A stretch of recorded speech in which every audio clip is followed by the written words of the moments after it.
Did you know mastering the skew chisel can transform your wood turning skills in just a few minutes? In this video, you'll learn all the essentials of using the skew chisel for wood turning to make the process easier and more enjoyable. Many wood turners struggle with the skew chisel due to its unique angle and technique, which can lead to frustration and subpar results.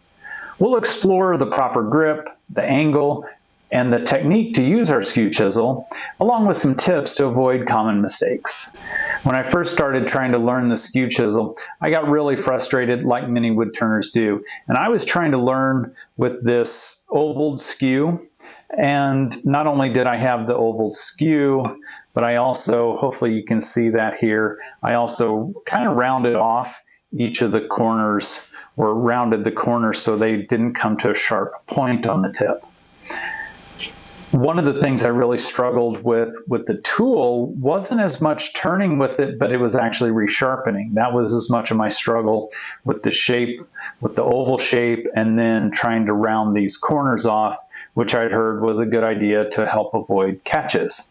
Once I switched from the oval skew to this more traditional skew with a flat body and the traditional tips on the end, things just started to click for me much better. So let's take a look at using this in one of the most simple operations, but it is the operation that I use my skew chisel for the most. I've got my blank mounted between centers, and all I'm doing with this piece is turning a cylinder. So this is going to be kind of a component or project part for a different project.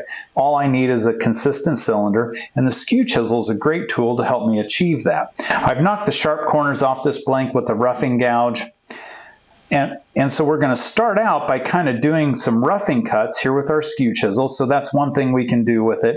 And then we'll get into some finer planing cuts as we get this shape closer to round. When we think about technique with the skew chisel, what we want to do is we want to keep the skew, we want to keep our cutting edge at roughly a 45-degree angle to the piece coming around. We also want to cut with the lower half of the blade.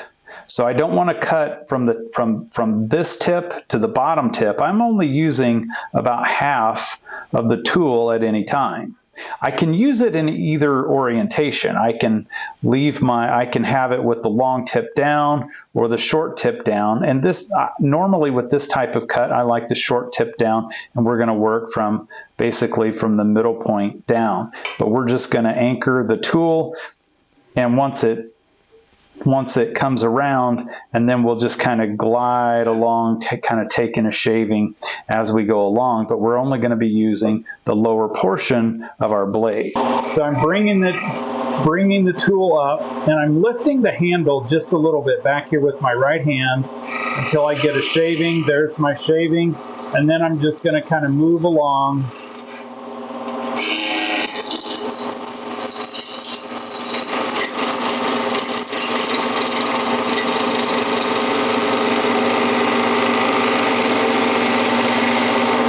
And I'm working from a larger diameter to a smaller diameter, so we can come back here, same thing, we'll get our shaving, just kind of work our way down.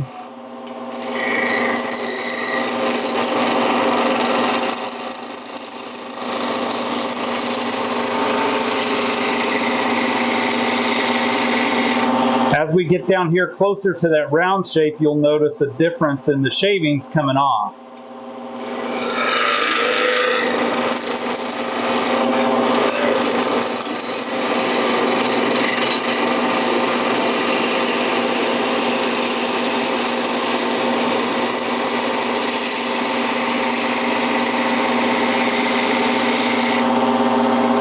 We'll just check our progress here a little bit. But even with this roughing cut, one of the things you'll notice is down here on the end, you can see what roughing passes look like with our roughing gouge, and how much smoother this is down here with the skew chisel. So we'll keep working this down until we're round, and then we'll kind of make some planing cuts and get this really refined.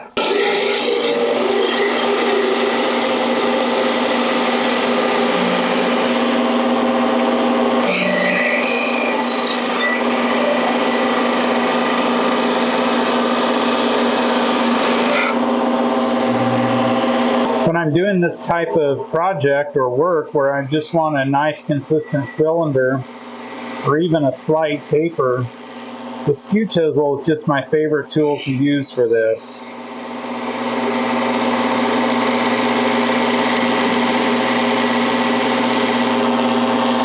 Now for this project in particular, what I'm looking for is a cylinder that's 1.5 inches in diameter. So I've got a little gauge here already made for the size I want.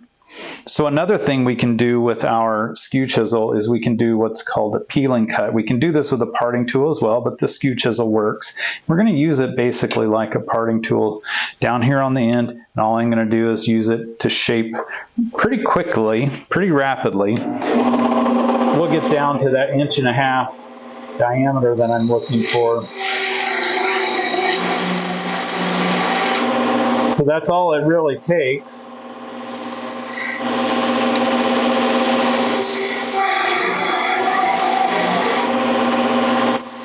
So if you're sizing a tenon for a furniture part or something like that, this works really pretty quickly and easily.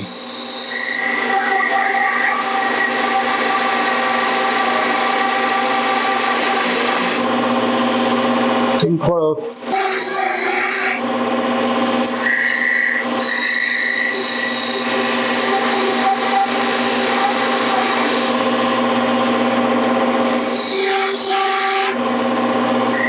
That's pretty much my diameter that I'm shooting for right there. So now with that identified, what I can do when I'm making a cylinder like this, now that we know basically what we're shooting for down here on the end, is we'll start working from this end back toward the headstock and just reducing the diameter of that. So as we're doing that, we'll make more aggressive cuts, but it's the same idea. We're just going to get the skew chisel engaged with that lower point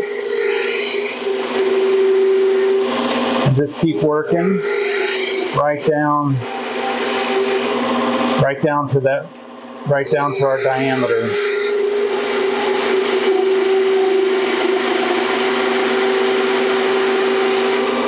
With this planing cut, I can reduce that diameter and I get a nice smooth finish. I really don't even need to sand. It's a little rougher down here where we were peeling, but right here you can see we're getting a pretty decent finish. This will go into another glue up, so I probably won't even need to sand this piece when I'm done. For me, learning how to use a skew chisel took a lot of focused practice, and it's still the tool that I practice with the most. If you'd like a good project to help work on your skew chisel skills, you can check out this video right here to make a garden dibble, and I'll see you there.